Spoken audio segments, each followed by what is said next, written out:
Et oui, bonjour, la communauté de coups critiques, c'est encore moi, Pépé.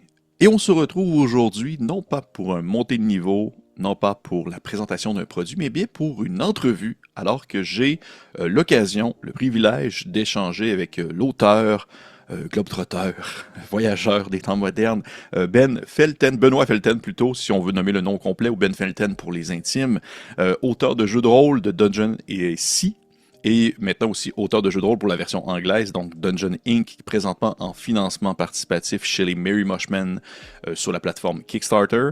Eh bien, bonjour Benoît, ça va bien?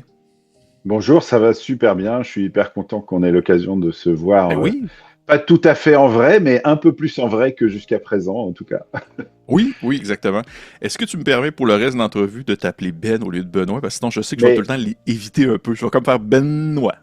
il n'y a aucun souci, Ben. C'est dès que je suis dans le monde anglo-saxon, je dis Ben. Et honnêtement, sur le jeu de rôle et les activités non professionnelles, Mhm. j'ai tendance à dire Ben aussi. Donc, aucun Bon, souci. merveilleux. Merveilleux. Donc, j'ai fait une petite présentation sommaire de mon invité, mais je te lance la balle si tu veux, Ben, pour un peu compléter par rapport à ce que j'ai déjà présenté pour les gens qui ne te connaissent pas. Qu'est-ce que je peux dire? Oui, effectivement, j'ai beaucoup globe-trotté. J'habite en France, je suis français, mais j'ai vécu en Asie pendant longtemps. J'ai vécu en Angleterre quelques années aussi. Et puis, pour ce qui touche au jeu de rôle, qui est un peu le sujet qui nous rapproche, j'ai publié en français en 2022 Donjons et compagnie, qui est un jeu qui change un peu disons la proposition de jeu par rapport à un Medfan classique, un Medieval Fantasy classique. Et puis donc parallèlement, j'ai aussi un autre projet, mais qui est pas, qui est assez avancé, mais qui est pas encore. J'ai pas de discussion d'édition encore. Qui est un jeu qui s'appellera Les Mystères de Paris, qui est plus un jeu d'enquête tourné sur l'histoire de la ville de Paris, qui est très riche en événements, légendes, plein de choses rigolotes. Mhm. Et puis à droite, à gauche, j'ai fait des petites contribution, je crois que tu avais parlé du supplément errance pour Meute, donc j'avais Oui. écrit un des settings là-dedans. J'ai contribué à des petits trucs à droite à gauche, mais j'avoue que j'ai plus de mal à me motiver pour écrire, disons, en freelance pour d'autres, plutôt que de travailler sur mes propres projets, en fait. OK. Ben écoute, ça tombe bien parce qu'aujourd'hui, on va focuser sur tes projets à toi. Donc, bien sûr, Donjons et compagnie, majoritairement, parce que comme je l'ai mentionné en entrée de vidéo, il y a une version anglaise qui est présentement en sous-financement chez les Merry Mushmen, et je trouvais ça pertinent de pouvoir échanger avec toi sur celle-ci parce que ben, ça reste qu'au Québec, on consomme beaucoup en français et en anglais nos jeux de rôle. Je pense, à moins que tu me dises le contraire, mais je pense que au moment où est-ce qu'on se parle, la version française de Donjons et compagnie, elle n'est est-ce qu'elle est encore disponible ou elle n'est plus comme en production? À ma connaissance, la version actuelle est épuisée et à ma OK. connaissance, mais j'ai énormément de mal à avoir des informations claires, l'éditeur ne souhaite pas la republier. Pour l'instant, je me focalise sur cette version anglaise. Et puis, quand ça sera passé, on se penchera sur la problématique en France, parce que j'ai effectivement de plus en plus de gens qui me disent, mais on n'arrive pas à l'acheter, comment on fait? Mhm. Alors, on peut toujours l'acheter en PDF hein, sur le site de Black Books. Il est disponible en PDF, mais en papier, effectivement, le livre de base est épuisé. Le supplément est encore disponible et l'écran également. OK. Parce que oui, c'est en fait, j'étais tombé sur le supplément lorsque j'ai fait mon brassage en France l'été passé. Là. Et au début, j'étais bien excité parce que je pensais que c'était le livre de base, mais en voyant, j'ai fait ah merde! Mais effectivement, donc, je me posais la question concernant les livres de base. Ouais. Maintenant, c'est répondu. Mais on peut ainsi vraiment sauter à pieds joints dans le sujet en soi. Et j'aimerais connaître un peu, en fait, on va dire, la prémisse du jeu, parce que pour les gens qui ne connaissent pas Donjons et compagnie, Dungeon Inc., on présente ça même sur la page de socio-financement pour la version anglaise, ils présentent ça comme un donjon inversé, en quelque sorte, dans lequel on incarne les habitants du donjon à la manière presque d'une une tour à bureau, une compagnie où est-ce qu'on doit gérer un peu le quotidien de la préparation à l'arrivée des aventuriers. Et j'aimerais un peu connaître un peu ta prémisse, comment est-ce que tu en es venu à développer cette idée-là à la base? Alors, je pense que le déclic, pour moi, il remonte à assez loin, probablement autour de 94-95, quand j'ai découvert le jeu vidéo Dungeon Keeper, Mhm. qui était un jeu de gestion où tu gérais un donjon.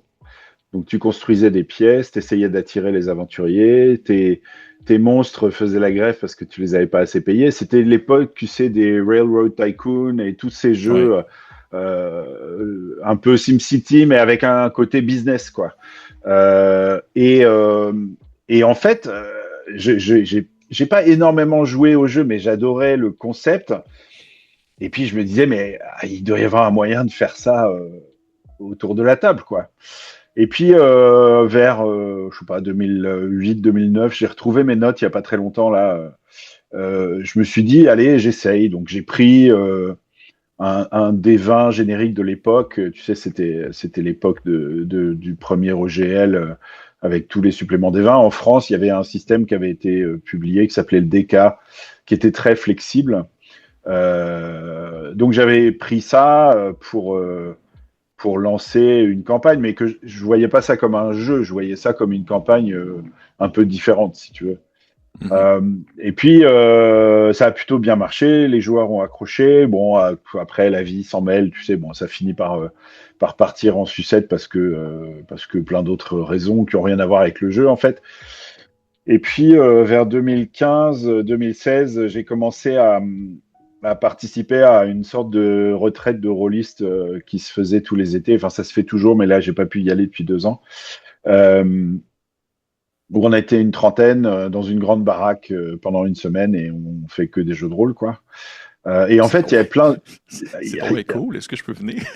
Ah ben, mais carrément, C'est vraiment une c'est bonne peut-être idée. un, c'est peut-être un peu loin pour toi. Moi, déjà, Ouais. j'y vais plus là parce que c'est un peu loin pour moi, parce que c'est 600 bornes en voiture. Alors, depuis chez toi, c'est un peu plus compliqué.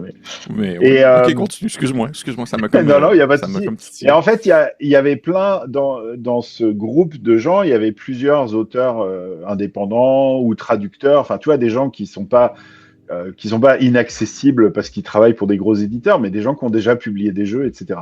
Et le Mhm. principe, c'est que tous les ans, tu viens et chacun essaie de proposer une ou deux parties. Et puis après, tout le monde choisit où il a envie de jouer, etc. Et donc, moi, j'ai amené ça parce que j'avais besoin d'amener quelque chose. Donc, alors, ça m'embêtait de le refaire avec le système des 20. Donc, j'ai trouvé un autre système. J'ai proposé le truc. Et à la fin, les 4 joueurs, dont 2 avaient déjà publié des jeux, m'ont dit mais faut que t'en fasses un jeu, quoi. Et dans ma tête, ça m'avait pas effleuré jusque ce moment-là, quoi. Et puis à partir Ok. de ce moment-là, je me suis dit mais merde, si eux ils le font, je dois pouvoir le faire aussi, quoi. Et donc là, j'ai commencé à travailler ça vraiment dans l'idée que c'était un jeu, quoi. Et puis le troisième déclic, ça a été Macchiato Monsters. Donc en fait, le système que j'utilisais à l'époque, c'est un système gratuit ouvert qui avait été écrit par le Grumpf. Je ne sais pas si les abonnés de ta chaîne connaissent le Grumpf, mais c'est un auteur Mhm. assez prolifique français qui publie ses propres jeux. Je lui dis, bah écoute, je pense que je vais utiliser ça pour mon jeu, quoi. Et il me dit, mais non, il faut pas que tu utilises ça. Il faut que tu utilises Macchiato Monsters. Et je comprenais pas forcément pourquoi. Et puis j'ai lu Macchiato Monsters, et là, en fait, le truc vraiment miraculeux par rapport à mon besoin, si tu veux, c'était que dans Macchiato Monsters, on est sur un système de type OSR, mais avec des éléments très modernes où on utilise en particulier des traits. Et du coup, les personnages, au lieu d'être définis par des caractéristiques, tu vois, si je voulais qu'on puisse jouer tous les monstres, il aurait fallu que je propose, dans un modèle classique, il aurait fallu que je propose 80 ou 100 euh, classes de personnages pour Mhm. dire, bah, en fait, le gobelin, c'est une classe, l'orc, c'est une classe, le beholder, c'est une classe, etc. C'était mécaniquement presque impossible, et puis il y avait des problèmes d'équilibrage, etc. Et là, cette idée de dire, ben non, tu dis, je suis un vampire, et puis après, tu achètes tes pouvoirs, ça m'a complètement, je me suis dit, mais ah oui, c'est complètement ça qu'il me faut, quoi. Et donc, en fait, il y a un côté un peu presque de hasard heureux dans tout ça. Et puis, le moment où la boucle se boucle, c'est que Maccato Monsters a été écrit par Eric, qui est un des deux Mary Mushman, quoi. Donc, tu vois, Ouais. il y a un truc assez marrant et assez fou dans tout ça. Alors Eric, je le connaissais déjà à ce moment-là, mais j'avais acheté le jeu parce que c'était Eric, mais je l'avais pas encore lu, tu vois. C'était pas dans la priorité de lecture. Et en fait, à partir de là, j'avais tous les éléments. Tu vois. Et donc là, j'ai vraiment commencé à bosser, à écrire le truc de manière un peu systématique, faire mon plan, avancer. Et puis j'ai trouvé un éditeur français qui était aussi un pote à l'époque, qui lui a monté un partenariat avec Black Books. Donc ça s'est fait entre John Doe, donc qui est l'éditeur de Meute et d'autres excellents jeux, et puis Black Books. Ils ont coédité le jeu. Et donc voilà, c'est sorti en 2022. On a fait le financement fin 2020. Le jeu est sorti en 2022. Grosse leçon dans le fait de pas mettre trop de bonus dans un financement participatif, parce que on s'est retrouvé à devoir écrire des tonnes et des tonnes et des tonnes de textes. Euh, donc voilà. Et puis écoute, le jeu a été bien accueilli. Là, j'étais sur un salon en octobre à Lyon. Et c'était chouette parce que c'était un peu la première fois que j'avais l'occasion, à part là où j'habite, j'ai rencontré des gens qui étaient fans du jeu dans le coin, si tu veux, dans les clubs, etc.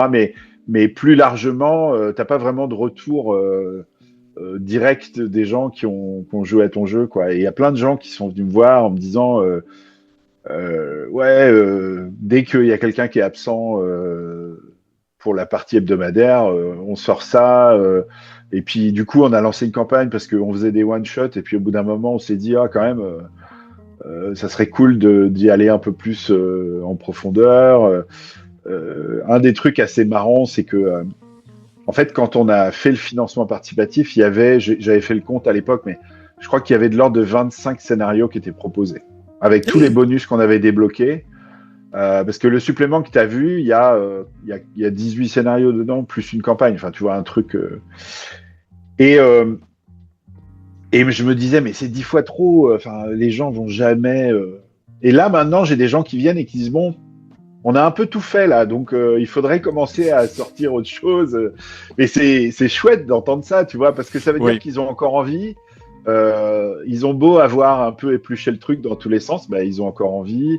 Et puis j'ai monté un Discord où, pareil, il y a des gens qui postent des scénarios de temps en temps, ils s'échangent des idées. Moi, j'adore quand les gens racontent leur campagne. En fait, ce que j'adore, c'est marrant parce que j'en ai discuté avec d'autres auteurs et tout le monde n'a pas le même ressenti. Mais moi, ce que j'adore, c'est quand les gens prennent des trucs que j'ai écrits et ils en font complètement autre chose, en fait. À la limite, tu te dis, bon, bah, s'ils ont fait le truc tel que je l'avais écrit, c'est peut-être un peu. Pour moi, c'est. Bon, bah, oui, bah, c'est pour ça que je l'ai écrit, c'est normal, quoi. Mais par contre, quand ils me disent, non, j'ai pris des éléments de tel truc, et puis du coup, on a introduit un, un arc narratif qui va vers là, et machin, et je me dis, waouh, c'est génial. Vraiment, ça me fait hyper plaisir, quoi.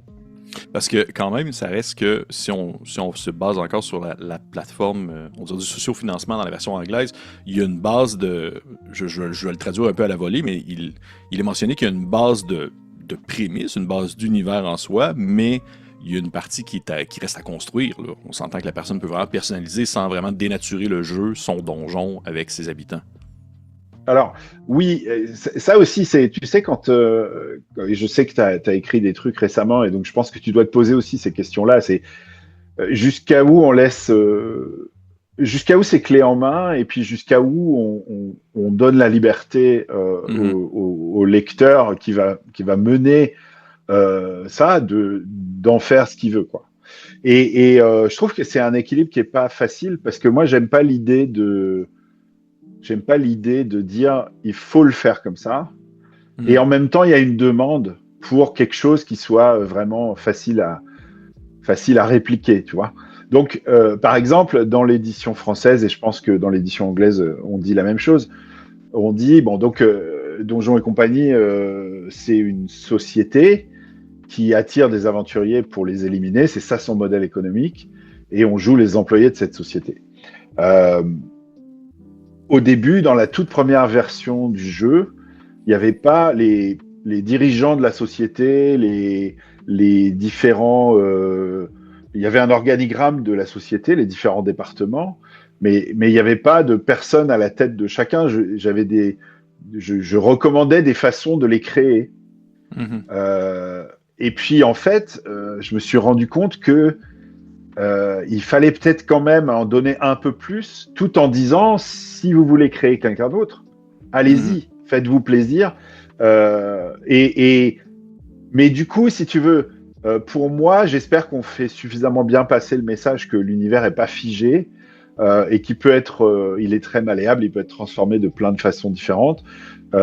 Mais quelqu'un qui n'a pas envie de s'embêter avec ça, ou quelqu'un qui veut découvrir la proposition avec un truc clé en main, il a tous les éléments pour le faire, si tu veux. Bon, en plus, la hiérarchie dans l'organisation, c'est pas quelque chose qui a de l'importance au tout début. En général, au tout début, on te donne une mission, tu fais la mission, et puis souvent il y a des twists dans la mission, il y a des trucs qui vont pas, il y a des éléments de la vie de l'entreprise qui influencent aussi la mission, mais t'es pas dans la politique de bureau plus. Après, quand quand tu joues en campagne, c'est un des trucs vraiment intéressants. C'est de te dire, mais le directeur de la maintenance, en fait, il peut pas nous encadrer, il nous supporte pas, et du coup, il nous fait des crasses. Nous, on bosse plutôt, enfin, on est plutôt aligné avec le directeur de la stratégie. Et si tu veux, c'est marrant parce que c'est un peu comme dans n'importe quel jeu de rôle médiéval fantastique où tu vas travailler pour le compte de machin et dont l'ennemi juré est le duc de Bidule, mais avec un contexte différent qui rappelle le monde de l'entreprise, quoi. Oui, mais personnellement, le conte de Bidule, je le déteste, mais ça, c'est non, mais oui, on est d'accord. Mais je pense que ça fait partie un peu de la force du jeu que j'ai toujours beaucoup apprécié, en fait, chez Dungeon Inc. et Donjons et compagnie, c'est que il y a justement deux référents qui sont faciles à comprendre. D'un côté, le médiéval fantastique étant, on va dire, le type de jeu de rôle le plus popularisé présentement, et de l'autre côté, le travail de bureau, la vie du quotidien dans un bureau et tout ça, c'est quelque chose aussi qui est une référence assez facile à comprendre, et les deux mixés ensemble donnent un produit qui, somme toute, je crois, comme tu le mentionnes, a une base assez solide qui permet vraiment de bien comprendre dans quoi est-ce qu'on s'embarque, mais qui offre par le fait même une certaine liberté dans la création. Et pour ma part, c'est vraiment, selon moi, justement cet équilibre-là, c'est le plus parfait qu'on peut avoir, c'est le fait d'avoir une base solide sur laquelle on peut construire et de personnaliser. Moi, ça donne le goût de personnaliser. Et en fait, si tu me permets, j'ai comme deux questions un peu en parallèle qui se rejoignent. Parce que je t'écoute parler, mais à un moment donné, je fais comme, faut que je pose des questions là-dedans. De temps en temps, il faut que je sois capable de poser des questions. Mais je trouve ça super intéressant.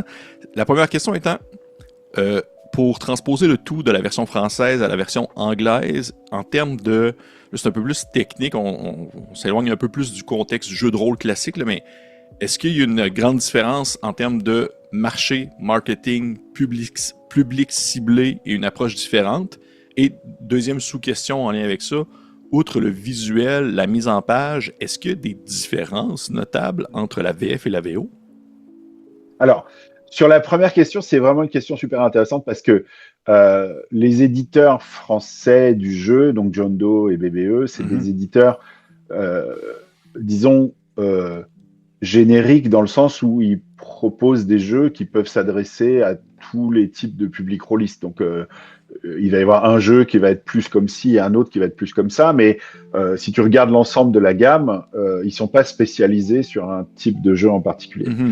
Les Merry Mushmen, ils ont un public qui est un public plutôt OSR, et ils connaissent bien ce public, et donc pour eux, c'était important que le jeu s'adresse en priorité à ce public, même si on est convaincu qu'il peut plaire beaucoup plus largement que ça. Mais dans un premier temps, pour eux, puisque c'est eux qui l'éditent, il faut que leur public, leurs clients fidèles, si tu veux, ils s'y retrouvent. Et donc, le marketing, l'habillage, etc., ils ont été pensés dans ce sens-là. Pour te donner un exemple qui est pour moi amusant, mais je sais que c'est important pour ce public-là. Moi, comme j'ai commencé à jouer avec AD&D, les 6 caractéristiques, je les ai toujours écrites dans l'ordre où c'était pour AD&D. Donc, tu avais les 3 caractéristiques physiques d'abord et puis les 3 caractéristiques intellectuelles après. Mais dans Old D&D, c'était pas dans cet ordre-là. Eh ben, dans Dungeonic, on a changé l'ordre des caractéristiques pour que ça colle avec cette esthétique-là, parce que c'est quelque chose qui est important dans le référent des gens qui sont plutôt dans la mouvance OSR. Un des trucs qu'ils regardent tout de suite sur une feuille de personnage, c'est dans quel ordre sont les caractéristiques. Et ça, moi, je l'aurais pas su et j'aurais peut-être pas attaché de l'importance, mais pour leur public, ils savent que c'est important et donc, tu vois, alors ça, c'est un changement très mineur. Alors, le deuxième truc sur ta deuxième question, c'est que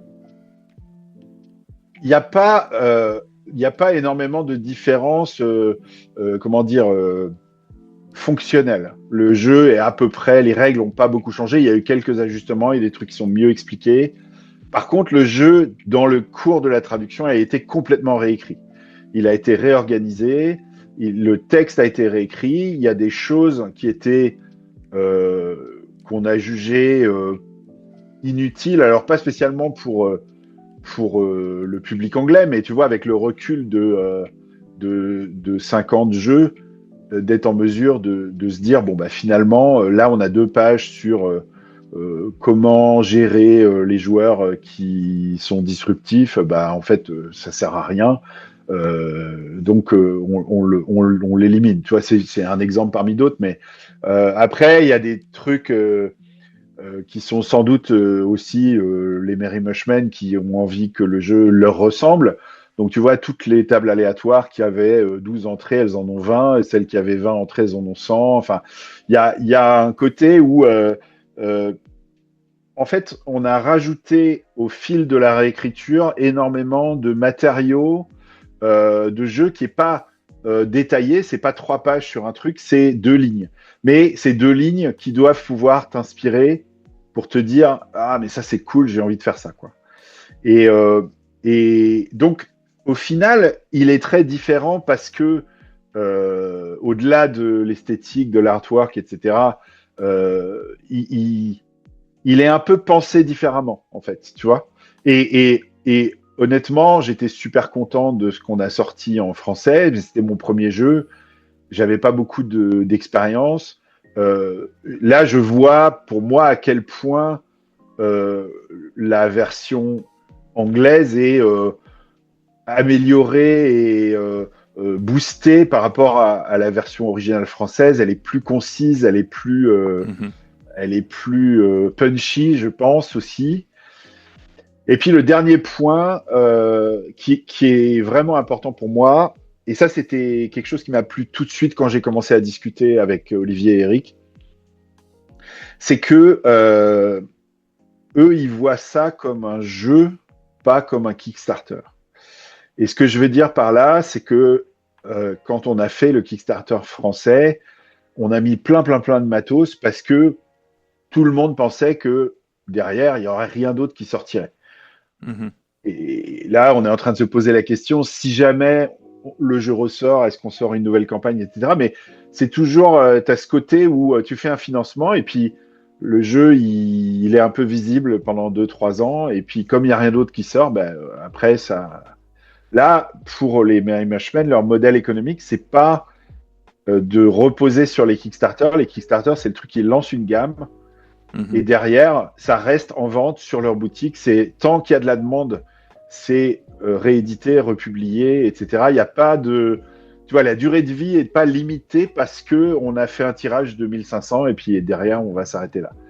Okay. Et ça, pour moi, c'est super parce que ça veut dire qu'on est déjà en train de discuter d'un premier supplément dans quelques mois.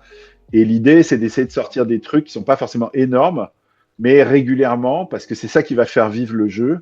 Et c'est ça qui va faire que, au bout d'un moment, quelqu'un qui est en fait une bonne cible pour ce jeu-là va en entendre parler et va se dire bah, je ne m'y suis pas intéressé jusque-là, mais là, j'ai entendu que tel auteur avait sorti un truc ou que tel truc était sorti qui a l'air cool. Du coup, je vais regarder. Et je pense que ça va donner une longévité au jeu en anglais qui est vachement intéressante.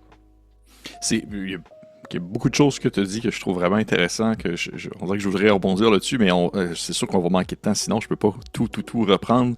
Mais il y a des éléments que je veux vraiment comme un peu mettre de l'avant, surtout sur le fait que tu dis que C'est intéressant parce que je veux dire, je pense qu'on est un peu dans le même bateau à ce niveau-là. J'ai l'impression qu'on les deux on a une certaine pratique en termes de lecture de jeux français et de lecture de jeux plus en langue anglaise. Et on s'entend que le public aussi, du moins mon expérience personnelle, lorsque je vais lire un jeu qui est pensé pour un public français, qui a été écrit en français à la base, souvent, mais là, c'est pas nécessairement négatif, c'est vraiment juste une préférence personnelle à ce niveau-là. Souvent, je vais trouver que le jeu est très verbeux, justement. Je trouve que le jeu a beaucoup de texte, beaucoup d'infos, alors qu'une version, souvent, un jeu en anglais, va souvent être plus concis, du moins dans la sphère presque OSR. Fait que je trouve ça vraiment intéressant que tu mentionnes le fait que le jeu a comme été un peu raccourci, du moins dans sa formulation, pour que ça puisse être plus concis à ce niveau-là. Mais en même temps, c'est aussi logique dans le sens où est-ce que tu as repris en main un travail que tu as déjà fait, puis c'est normal que lorsqu'on repasse par-dessus quelque chose qu'on a déjà fait, on le peaufine, on l'améliore, on le raccourcit en quelque sorte. Mais ça, je trouvais ça particulièrement intéressant. Et la seconde question que j'avais, en fait, la question que j'avais plus avec ce que tu viens tout juste de dire concernant la suite de la gamme, c'est aussi quelque chose qui est peut-être moins popularisé en francophonie, alors que justement dans le milieu anglophone, on s'entend que c'est un peu la norme pour plusieurs gammes et plusieurs types de jeux. Est-ce que ça pourrait être une éventualité? Parce que là, tu mentionnes justement sur le fait de la longévité de la gamme et sur le long terme, d'avoir une espèce de porte ouverte à des créations un peu dites communautaires, par exemple. Tu sais, quelqu'un qui pourrait dire je vais sortir un supplément qui est compatible avec Dungeon Inc., par exemple. Alors, c'est quelque chose dont on a discuté parce que la question a été posée sur le Kickstarter par quelques personnes. La difficulté, c'est de trouver le bon modèle en fait pour faire ça. C'est-à-dire que, Oui. en fait, si tu regardes les modèles de licences qui existent, de licences gratuites, il y a plusieurs jeux qui fonctionnent comme ça avec des licences gratuites. La plupart du temps, c'est des systèmes Oui. qui sont en licence gratuite, mais il n'y a pas d'univers imposé ou associé, ou alors il y en a plusieurs. Et du coup, tu n'as pas forcément de problématique de cohérence à te poser. Je veux dire, ça peut être un bon produit, ça peut être un mauvais produit, ça peut plaire à certains et pas à d'autres. À la limite, tu t'en fiches. Toi, ce que tu as proposé, c'est un système mécanique qui fait, tu vois, avec Mothership, je trouve que c'est un très bon exemple. Il y a énormément de productions. Alors, j'aime pas le mot amateur dans ce sens-là, mais disons sous licence ouverte Mothership. Je suis sûr qu'il y en a qui sont géniaux et je suis sûr qu'il y en a qui sont pas super. Mais en fait, les gens qui éditent Mothership, pour eux, c'est pas un problème. Il n'y a pas de, enfin, ils n'ont pas à se dire, ah, mais ça respecte pas l'univers qu'on a créé, etc. Mm-hmm. Nous, on se pose un peu plus cette question-là et on n'a pas encore trouvé le bon modèle, si tu veux, pour se dire, il faut que si quelqu'un achète un produit tiers Donjons et compagnie, Dungeon Inc., il faut que il retrouve ses petits, quoi. Il faut qu'il sache que c'est dans la continuité de ce qui a pu déjà être publié. C'est pas facile. On sait pas. La vraie réponse, c'est je sais pas. J'ai pas de réponse. On y réfléchit. C'est pas la priorité absolue du moment là, mais c'est quelque chose qui pourrait nous intéresser. On sait juste pas trop comment l'aborder, quoi. Tu vois? Mhm. Oui, oui, je comprends. Je comprends très bien. Surtout, comme tu le mentionnes, c'est ça, c'est qu'il y a un univers de base qui est très clair, mais cet univers-là doit demeurer présent dans des possibles suppléments communautaires afin que on puisse comprendre que c'est un supplément Dungeon Inc. Il faut pas que ça dénature justement le projet en soi. Alors que Mothership, on peut l'associer au terme horreur de science-fiction et rendu là, ben, il y a mille et une choses qui peuvent être faites via Mothership, là. Mais c'est. Sans Non, compter non, je que comprends. l'espace est vaste. Et du Oui, coup, exactement. là, il y a un côté un peu fermé, même si le donjon est vaste aussi, mais il y a un côté un peu fermé dans Donjon et compagnie, dans le sens où tout se Oui, passe, à peu près, tout se passe dans le donjon, quoi. oui, oui.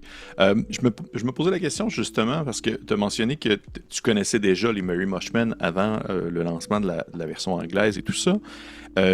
J'aimerais savoir un peu, ça a été quand l'élément déclencheur qui a été justement, qui a lancé l'idée de faire une version anglaise? Est-ce que c'est toi qui les as approchés? Est-ce que c'est eux qui t'ont approché? Comment ça s'est passé? Je pense que c'est un peu des deux. Moi, j'avais des discussions assez régulièrement avec Eric sur plein de sujets. Euh, et puis, voilà, on savait que l'ADN des deux côtés était assez compatible. Et puis, je pense que je pense qu'il savait que moi, ça m'intéressait.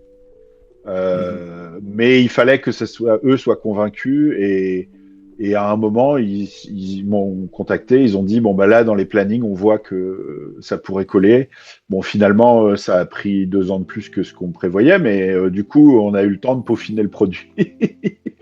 Euh, mais ouais, non, c'était vraiment, je pense, des deux côtés, on s'est retrouvés. Ça a mis un peu de temps parce qu'il fallait que ça chemine, tu vois, des deux côtés. Mais pour moi, moi, j'ai toujours trouvé l'esthétique de Nock génial. Euh, Tu vois, les jeux français, sans être excessivement critiques, ils ont souvent des illustrations incroyables, mais Mhm. ils ont souvent une maquette et une mise en page un peu plan-plan, quoi. Mhm. Euh, alors, je pense que c'était vrai des jeux anglo-saxons aussi, jusqu'à peut-être Morgborg. Et tu vois, d'un seul coup, les gens se disent waouh, on Faire peut autre chose, ouais. présenter les choses de façon complètement différente. On peut relier la maquette et le fond. Enfin bon, voilà. Mhm. Euh, Quand Nock est sorti, moi, les deux trucs que j'ai trouvé géniaux, et c'est pour ça que pour moi, c'était un bon fit, les Merry Matchmen, c'est d'une part que ça claque visuellement, ça a vraiment. Mais aussi qu'il y a une vraie préoccupation de prise en main visuelle, quoi. C'est-à-dire Mhm. que moi, c'est un truc qui me préoccupe beaucoup, et là, sur mon autre jeu, c'est vraiment un truc sur lequel j'ai beaucoup travaillé. C'est de dire, ça suffit pas d'écrire des pages et des pages de trucs qui vont être inspirants. Ce que je veux, c'est que un MJ il puisse feuilleter et puis dire, OK, ça y est, j'ai mon idée. Ou alors que si tu lui proposes un scénario, qu'il puisse se dire en 10 minutes, OK, j'ai tout compris ce qu'il y a dans le scénario et je sais comment le faire tourner. Et je trouve qu'en fait, alors tu sais, c'est une des grosses préoccupations de Ben Milton sur sa chaîne, le, Questing Beast, là. le- ouais, Questing Beast, enfin le côté comment on présente les éléments, etc. Je trouve que c'est un Mhm. sujet qui est vraiment intéressant. Euh, et, et, euh, et en fait, avec les Merry Matchmen, je savais que j'avais ça. J'avais des gens qui avaient cette préoccupation-là. Tu vois, comment la visualisation de l'information va la rendre la plus claire possible, comment donc tu vois, tout le travail sur l'ordre dans lequel sont les textes, c'est aussi ça, quoi. C'est la première fois que tu achètes le jeu et que tu le lis, il faut que tout ait du sens au fur et à mesure de la lecture. Donc que tous les concepts qui vont être apportés, ils aient déjà été introduits, enfin que tu te retrouves pas avec un truc où tu dis mais c'est quoi ce truc, on en a parlé nulle part. Mhm. Ça arrive quand même encore dans beaucoup de jeux, ça, où Mhm. tu es à la page 12 et puis tu as un point de règle qui en fait est expliqué à la page 64. Donc tu vois, tout ce travail-là aussi, pour ça, ça a été une super expérience de bosser avec eux parce que c'est pas un truc qui, moi, c'est un truc dont j'ai envie, mais qui me vient pas naturellement. Mon cerveau est pas forcément outillé pour avoir les bons réflexes, quoi. Tu vois, donc d'avoir quelqu'un comme Olivier qui a 40 ans d'expérience dans la visualisation de l'information, euh, c'est super utile, quoi. C'est vraiment super Mhm. utile. Et, Mhm. euh, et c'est pour ça aussi que je pense la prise en main de la version anglaise, elle sera beaucoup plus facile hein, que celle de la version française. Et encore une fois, hein, j'ai aucun regret sur la version française. On a fait le meilleur truc qu'on pouvait faire au moment où on l'a fait. Mais c'est ça aussi le fruit de l'expérience, quoi. C'est du coup le jeu, je le porte depuis 6 ans maintenant. Donc je l'ai fait jouer, je l'ai fait découvrir, j'en ai parlé avec les gens qui l'ont lu. Et tout ça, ça t'instruit. Et puis eux, ils l'ont pris aussi à bras le corps en disant mais il faut qu'on en fasse quelque chose de mieux, quoi. Mhm. Et justement, dans l'éventualité de on va dire, de l'existence d'une autre version française, est-ce que tu aurais l'intention de garder la même mise en page, le même visuel, la même, on va dire, manière de transposer l'information et de la partager. Alors, sur la partie fonctionnelle, oui. Si des discussions arrivent pour une nouvelle version française, pour moi, il faut partir de ça. Sur la partie visuelle, c'est tout de suite un peu plus compliqué parce que une maquette, c'est aussi protégé, c'est une propriété intellectuelle. Les illustrations, elles sont propriété intellectuelle d'Emery Mushman. Donc, ça dépend après de, tu vois, un éditeur français, que ce soit mon éditeur actuel ou un autre, si mon éditeur actuel n'est pas intéressé, il doit réfléchir à ce qu'il veut faire, si tu veux. Moi, ce qui est sûr, c'est que tout le temps qu'on a passé là à réécrire les textes, à tout réagencer, etc., j'ai pas envie de refaire ça une troisième fois. Donc, pour moi, si on m'approche, le texte, hein, ça sera une traduction. C'est un peu bizarre de dire ça, mais ça sera une traduction en français de la version anglaise. Là. Oui. Par contre, le bouquin, il aura peut-être un look différent parce que ça, c'est autre chose. C'est une autre question, si tu veux. Et quand tu achètes, même si un éditeur français a acheté les droits de traduction au Mary Mushman, les droits de traduction, ils viennent pas automatiquement avec toutes les illustrations, etc. Donc, bon, mais je te dis, ces questions-là, je me les pose pas immédiatement. Par contre, s'il y a une nouvelle édition française, évidemment, il faut qu'elle bénéficie de tout le travail qui a été fait là, quoi. Ben écoute, je posais la question dans l'idée, là, c'est intéressant de savoir que il y a l'éventualité peut-être avec une maison d'édition ou autre, mais dans ma tête, la manière que je formulais la question, puis c'est correct aussi qu'il n'y a pas de réponse fixe, là, on s'entend, on est encore dans le financement de la version anglaise, c'était dans l'idée où est-ce que, par exemple, les Mary Mushman pouvaient faire un peu ce qu'ils avaient fait avec le Black Sword Hack, par exemple, où est-ce qu'il y a eu le Zazu version française, comme ils l'avaient appelé. Donc, vraiment une sortie de leur part à eux, de la version française, avec, on va dire, la mise en page et le contenu qui était présent dans la version anglaise, mais je comprends absolument qu'il n'y a pas encore de réponse à cette question. Et peut-être, parce que je vois le temps avance malgré tout, mais j'aimerais ça savoir, encore une fois, là, on a parlé un peu de l'envers du décor, tout ce que ça impliquait, mais présentement pour les gens qui nous écoutent et qui ne connaissent pas encore Dungeon Inc. pour différentes raisons qu'ils n'ont pas eu accès à la version française ou qu'ils viennent de découvrir l'existence du jeu, tu dirais que ça serait pour quel public cible en général? Parce que oui, là, il y a la mise en page et le visuel qui est très OSR-esque, digne des Mary Mushman, mais en soi, le public cible, tu le décrirais comment? Ben moi, je pense qu'en fait, il est assez large, le public cible. Pour moi, il y a peut-être deux publics, quoi. Il y a un public qui va être le plus important, qui est des gens qui connaissent les jeux Dungeonverse, que ce soit la version OSR ou des versions plus étoffées à la D&D. Ces gens-là, ils vont retrouver leurs petits, mais ils vont découvrir un truc un peu rafraîchissant où, sur la base du même univers, finalement, tu fais quelque chose de différent avec, quoi. Tu connais tes marques, t'es pas dépaysé, tu connais les créatures, tu connais le principe, je veux dire, tu as des cartes de donjons, tu as plein d'éléments qui sont hyper familiers, sauf que d'une part, tu joues les monstres, donc tu es de l'autre côté de la barrière, mais aussi, tu joues pas l'exploration. C'est-à-dire que le prémisse de départ de D&D, c'est quand même que tu vas aller dans des lieux dont tu ne connais pas la géographie et tu vas les explorer. Là, quand tu pars en mission, on te donne la carte. Parce que toi, ton rôle, c'est pas d'explorer toutes les pièces les unes après les autres jusqu'à ce que tu trouves les clients. Ton rôle, c'est de trouver où sont les clients et de les éliminer. Et donc, tu as un avantage tactique sur les clients qui est que tu connais la carte. Et en fait, c'est assez rafraîchissant. Il y a plein de trucs que j'ai découverts en faisant jouer le jeu. Les joueurs sont super créatifs, souvent plus que dans une partie un peu scriptée, un donjon un peu scripté, parce que dans l'idée, c'est pas facile le boulot qu'ils font, quoi. Et du coup, tu vas pas à chaque fois dire bon, c'est bon, on fonce dans le tas et puis on tue les clients. Parce que si tu fais ça, ta campagne va être très courte. Du coup, tu vas dire ah, mais attendez, là, dans cette pièce-là, il y a une trappe. On peut peut-être attirer les clients de l'autre côté et puis faire tomber un client dans la trappe. À tel endroit, il y a des trolls et si on excite les trolls un peu et qu'on les lance sur les clients, peut-être que ça pourra en éliminer un ou deux à notre place. Donc, tu vois, dans ce côté OSR du problem solving, il il est mis en avant dans l'OSR, mais ça ne veut pas dire pour moi que tu ne peux pas faire ça dans plein d'autres jeux. Et je pense que c'est un vrai plaisir de jeu, quel que soit le système, la chapelle dont tu viens, quoi. Donc ça, c'est un public, à mon avis, qui est le plus gros public. Mais le truc que j'ai trouvé très intéressant quand j'ai sorti le jeu en français, moi, j'étais convaincu qu'il n'y a que les gens qui auraient déjà joué à D&D qui seraient intéressés.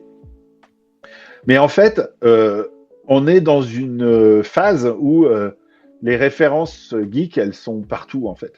Les gens ont vu Le Seigneur des Anneaux. En France, je ne sais pas si c'était populaire au Québec, mais en France, il y a plein de gens qui ont écouté le Donjon de Nullbuck, qui était un podcast humoristique, et qui n'ont jamais fait de jeu de rôle. Mais c'est bon, les références, ils les ont toutes, ils comprennent parfaitement. Alors maintenant, avec Stranger Things, en plus, tout le monde sait ce que c'est D&D, ils ont à peu près compris le principe. Et puis, tout le monde a travaillé en entreprise, plus ou moins. Enfin, ou en tout cas, tout le monde a les références, quoi. Donc en fait, je me suis rendu compte au fil des années que c'est un jeu que je peux sortir avec 5 personnes qui n'ont jamais fait de jeu de rôle, et ça marche très bien. Et ils sont tout de suite dans le truc, si tu veux. Donc, je pense que, en fait, paradoxalement, c'est un bon jeu d'initiation parce que les références sont à peu près connues de tous. Et comme la mécanique est relativement simple, ça marche plutôt bien. Même, tu vois, j'ai joué avec des gamins, j'ai joué avec des gens qui avaient jamais fait de jeu de rôle. Et même, tu vois, j'ai un pote qui a beaucoup fait playtester le jeu. Il y a une librairie à Paris, pas une librairie, une bibliothèque qui fait une soirée de jeu de rôle une fois par mois. Et lui, il a proposé plein de fois ce jeu-là. Et moi, à chaque fois, je lui disais, mais non, mais des débutants qui connaissent rien au jeu de rôle et tout. Et il m'a dit, mais à chaque fois, ça marchait hyper bien. Les gens, ils disaient, ça sort quand? Donc, tu vois, je pense que en fait, le public pour ce jeu-là, il est plus large. Le challenge pour nous, c'est de le faire connaître, en fait. C'est de faire savoir que ce truc existe où tu vas avoir beaucoup des mêmes sensations de ce que t'aimes dans ta partie hebdomadaire de Pathfinder ou D&D ou quelle que soit la variante que tu utilises. Mais il y aura aussi des trucs qui seront différents, qui seront nouveaux, qui seront frais. Et du coup, tu vas avoir du fun qui va venir de ce côté inhabituel du truc, quoi. Et puis, comme dans le jeu, il y a quand même un peu des aspects, alors qui sont pas très mécaniques, mais des aspects d'objectifs corporate, quoi. Qu'est-ce que tu veux faire de ta carrière? Est-ce que tu veux sortir avec la méduse de la comptabilité ou est-ce que tu veux te venger de l'employé du mois qui est arrogant et que tu peux pas supporter? Ça introduit aussi une dimension qui, elle, est différente et nouvelle, que tu trouverais pas dans un D&D classique.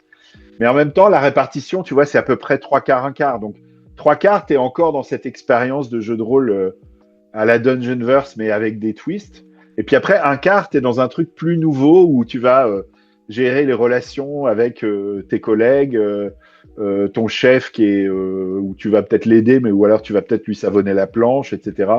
Il y a un petit élément de vengeance, je trouve, quand tu joues le vendredi soir à la fin de la semaine et que tes joueurs ils se sont fait engueuler par le chef pendant toute la semaine, tu sens que des fois, ils se lâchent, quoi. Oui, ça peut avoir une influence. Mais écoute, je trouve que c'est un très bon pitch de vente, un très très bon pitch de vente que tu viens de faire. Écoute, merci Ben. Merci Ben non, d'être et puis venu. on refera ça, et puis je te dis, la prochaine fois que je viens voir mon fils à Montréal, je Oui. ferai les 4 heures de train pour venir te retrouver. J'aimerais beaucoup, ou je viendrai à Montréal, là, ça m'arrive des fois d'y aller pour différents projets, mais pour les gens qui nous écoutent, bien entendu, les liens qui mènent à la campagne de susso-financement de Dungeon Inc. sont disponibles dans la description de cette vidéo. Si je ne me trompe pas, puis tu vas pouvoir me confirmer ça, Ben, je crois qu'il y a même un Quick Start qui est disponible dans la campagne de susso-financement. Alors, pas dans la campagne, sur le site des Merry Mushmen, il y a un Quick Start qu'on avait fait il y a 2 ans, qui fait 10 pages, où il y a une version ultra simplifiée des règles et un scénario qui est très fun, que j'ai beaucoup fait jouer en convention, qui se passe dans le système digestif d'un géant. Donc, tu vois, déjà, on est dans l'inhabituel. Parfait. Donc, si vous voulez tester le tout, eh bien, vous pouvez avoir accès immédiatement, dans le fond, au Kickstart.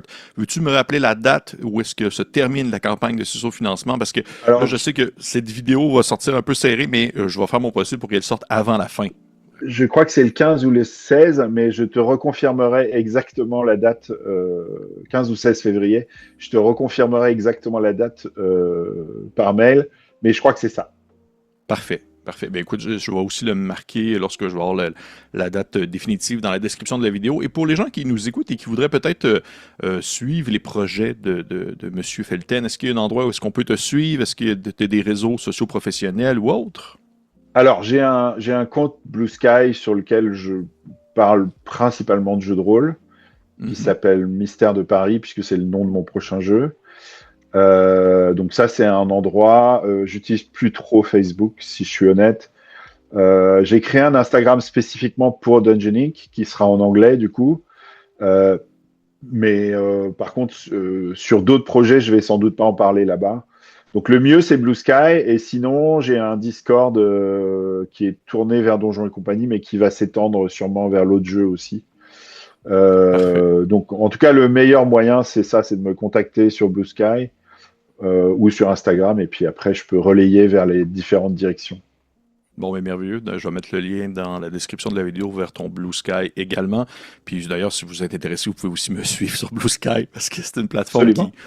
qui est intéressante, mais qui, je trouve, C'est gagne encore à être connue. On va dire ça comme ça. c'est clair. C'est là Oui. que toi et moi discutons la plupart du temps. Oui, la plupart du temps. La plupart du temps.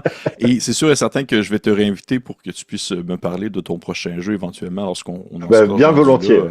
J'aimerais beaucoup en savoir plus. Mais encore une fois, merci beaucoup, Benoît Felten, d'être venu échanger avec moi sur le jeu Dungeon Inc., présentement en campagne de sous-financement chez les Merry Mushmen. Pour les gens qui nous écoutent, je vous encourage bien entendu de liker, partager, commenter. Si vous avez des questions pour Ben, vous pouvez les écrire dans les commentaires de cette vidéo. Je suis persuadé qu'il va les voir passer. Et pour les Carrément. autres, on se dit à la prochaine. Au revoir. Au revoir.